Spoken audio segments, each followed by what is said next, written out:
22-23 বছরের একটা মেয়ে কোনো ছেলেকে পছন্দ করে বাড়ি জানানোর পর বাড়ি থেকে বলে চাকরি পেলে ওই ছেলের সাথে বিয়ে দিব। ছেলে মেয়ে এক বয়সের এবং ছেলের পড়াশোনা শেষ করে চাকরি পেতে অনেকটা সময়ই লাগবে। মেয়ে অনেকবার বাড়িতে বোঝানোর চেষ্টা করার পরও বিয়ের জন্য রাজি হয় না, বরং মেয়ের মা রাগ করে বলে নিজে নিজে বিয়ে করে নিতে। এমন পরিস্থিতিতে যদি মেয়েটা কাউকে না জানিয়ে বিয়ে করে তাহলে এটা জায়েজ হবে কি না? খুব কমন পড়ে গেছে নাকি? এত খুশি হওয়ার কারণ কি? বেশি কমন হয়ে গেছে? আচ্ছা, এ ধরনের প্রশ্ন প্রায় আসে। 10টা আসলে একটার উত্তর দেওয়ার চেষ্টা করি, তারপরে এটা গুরুত্বপূর্ণ বলতে হবে, খুব অল্প করে বলি। দেখুন, আল্লাহ সুবহানাহু ওয়া তাআলা বিবাহের দায়িত্ব দিয়েছেন অভিভাবকদের উপরে। আল্লাহ কোরআনে বলেছেন ওয়ানকিহুল আয়াম মিনকুম ওয়াস-সালিহিনা মিন ইবাদিকুম ওয়া ইমাইকুম। অভিভাবকদেরকে আল্লাহ অর্ডার করেছেন তোমরা তোমাদের অধীনস্থদেরকে বিবাহ দাও। নবী সাল্লাল্লাহু আলাইহি সাল্লাম বলেছেন তোমাদের সন্তানরা যখন বিয়ের উপযুক্ত হবে, প্রাপ্তবয়স্ক হবে, তখন তাদেরকে বিয়ে দিতে দেরি করবে না। যদি করো, তারা যদি হারামের পথে পা বাড়ায় এবং সমাজে বিশৃঙ্খলা তৈরি হয়, অসুবিধা তৈরি হয়। সেদিন কোনো একটা ইউনিভার্সিটিতে এটা নিয়ে আলোচনা করার পর ভিসি মহোদয় আমাকে আলোচনার পর বললেন যে আপনাকে স্পেশাল থ্যাঙ্কস এই প্রশ্ন উত্তর দেওয়ার জন্য, কারণ প্রতিদিন এটার বিচার করা লাগে। তো আমি বলতে চাই যে নবী সাল্লাল্লাহু আলাইহি সাল্লাম বলেছেন যদি সন্তানরা বিয়ের উপযুক্ত হয়, অভিভাবকদের কর্তব্য তাদেরকে বিয়ে দেওয়া। যদি না দেয় এবং সন্তানরা যদি বিপদগামিতার পথে পা বাড়ায়, সমাজে বিশৃঙ্খলা সৃষ্টি হয়, তাহলে সেক্ষেত্রে কি হবে? তাহলে সেক্ষেত্রে যে ফিতনা, ফাসাদ, অনাচার হবে, এগুলোর দায় অভিভাবকের উপরে বর্তাবে। হারাম রিলেশন যারা করছেন, এখানে মূল প্রশ্নে যাওয়ার আগে একটা কথা বলা দরকার ছিল, সরি আমি ওখানে একটু ব্যাক করছি। সেটা হলো, বিবাহের আগে ছেলে মেয়েদের মধ্যে পরস্পরকে তথাকথিত ভালোবাসা নিবেদন করার নামে, প্রেম নিবেদনের নামে বছরকে বছর যে হারাম রিলেশন থাকে, এটা ইসলাম কেন হারাম করেছে? দেখুন, ডক্টর খন্দকার আব্দুল্লাহ জাহির রহমাতুল্লাহর চমৎকার একটা অ্যানালাইসিস আছে এই ব্যাপারে। স্যার বলেন যে দেখেন, একটা সাইক্লোনে, একটা ঘূর্ণিঝড়ে একটা দেশের বেশিরভাগ মানুষ মারা যেতে পারে, ওইটা আবার রিকভার করা সম্ভব।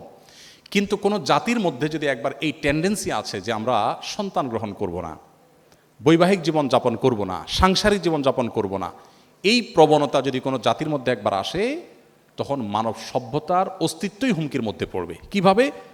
আজকের উন্নত পৃথিবীর যে কোনো দেশ আপনি তাকান, পশ্চিমের যে কোনো দেশের দিকে তাকান, এমনকি পূবেও তাকান, কয়দিন আগে দেখবেন কানাডা আমাদের দেশ থেকে গণহারে ভিসা দিয়ে লোক নিছে। আমি তো অবাক হয়ে গেছি শুনে যে ব্যাপার কি, এত বেশি লোক নিচ্ছে কেন? পরে শুনলাম যে তাদের দেশের লোকের টান পড়ছে, আমার দেশ থেকে লোক নিয়ে যাচ্ছে। আপনারা স্টুডেন্ট ভিসায় যখনই দাঁড়ান কোনো অ্যাম্বাসিতে, একটু মোটামুটি যোগ্য ছাত্র হলে আর দেরি করে না, সাথে সাথে তারা নিয়ে যাচ্ছে। ব্যাপার কি? আমি ভিজিট ভিসার জন্য গেলে আমাকে তো ভিসা এরকম দেয় না, আপনাকে তো বেশি দিচ্ছে কেন? তাদের দেশে আসলে পর্যাপ্ত লোক নেই। এখন প্রত্যেকটা উন্নত দেশে, আপনারা সবাই জানেন আমার চাইতে বেশি, প্রত্যেকটা উন্নত দেশে সন্তান হলে সরকার তার জন্য বাবা মাকে ভাতা দেয়, 2টা হলে আরও বেশি দেয়, 3টা হলে আরও বেশি দেয়। মানে সন্তান যেন হোক, সরকার চায়।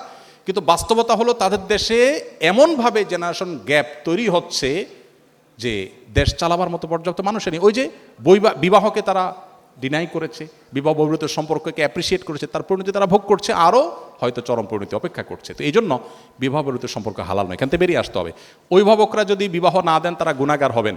এখন আপনার অভিভাবকদেরকে আপনি বোঝাতে পারছেন না, কি করবেন? আমি বলবো, যদি পারেন অভিভাবকদেরকে আমার অফিসে নিয়ে আসবেন।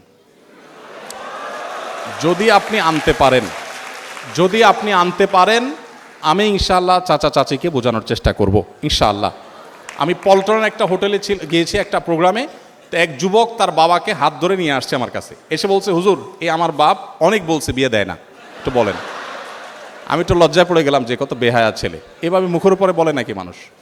তো বাবা মাদেরকে যদি আপনারা বুঝাইতে না পারেন, তো সেক্ষেত্রে অনেক বুদ্ধি আছে। সেদিন এক যুবক একটা দারুণ আইডিয়া দিল, বললো যে ভাই, আর্লি ম্যারেজের যে উপকারিতা, এটা নিয়ে আপনার একটা বক্তব্য ছিল, আব্বা আম্মাকে তো আসলে ডাইরেক্ট বলাও যায় না, তো ওই বক্তব্যটা ইউটিউবে চালাই দিয়ে আমি টয়লেটে চলে গেছি। তাতে পারপাস সার্ভ অনেকটাই হয়ে গেছে, বাবা মা অনেক কনভিন্স হয়ে গেছে যে হ্যাঁ ঠিক। তো যাই হোক, আমাদের বাবা মাদেরকে আমি অনেক সময় বলি, এখানে তো আর মুরব্বীরা নাই, ওনাদেরকে থাকলে আমি বলতাম, এবং অনেক সময় আমি বলি, আমাদের মুরব্বীরা, বাবা মারা, ওনারা যে বয়সে বিয়ে করেছেন, এখনকার সন্তানদের সামনে সোশ্যাল মিডিয়া যে ফিতনার সয়লাভ চলছে, তাদের তার চাইতে বেশি আর্লি বিয়ে করার প্রয়োজন হয়। আমি অনেক জায়গায় বলেছি যে আমি কিন্তু এই বয়সে নানা হয়ে গেছি, কেউ বিশ্বাস করে না।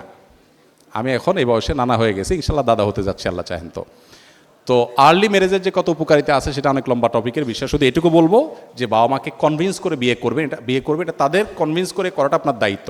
হানাফি মাযহাব অনুযায়ী প্রাপ্তবয়স্ক মেয়ে নিজে নিজে সিদ্ধান্ত নিয়ে বিয়ে করলে বিয়েটা বাই ল কোরআন হাদিসের আলোকে শুদ্ধ হয়ে যাবে, যদিও অন্যান্য ইমামদের মতে অভিভাবকের সম্মতি ছাড়া মেয়ের বিয়ে বিশুদ্ধ হবে না।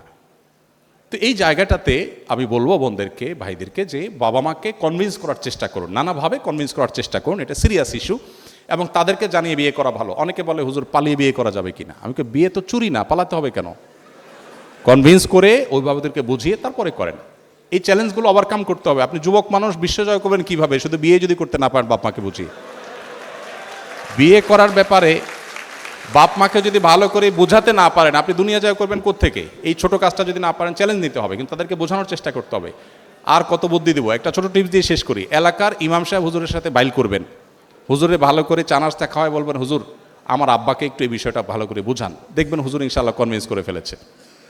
তো যে কোনোভাবে বাবা মাকে, যদি না করেন নিজেরা করতে চান গুনাহ থেকে বাঁচার জন্য আর কোনো উপায় নাই, সেক্ষেত্রে বললাম যে হানাফি থট অনুযায়ী বিয়ে বিশুদ্ধ হয়ে যাবে, যদি অন্যান্য ইমামদের মতে হবে না।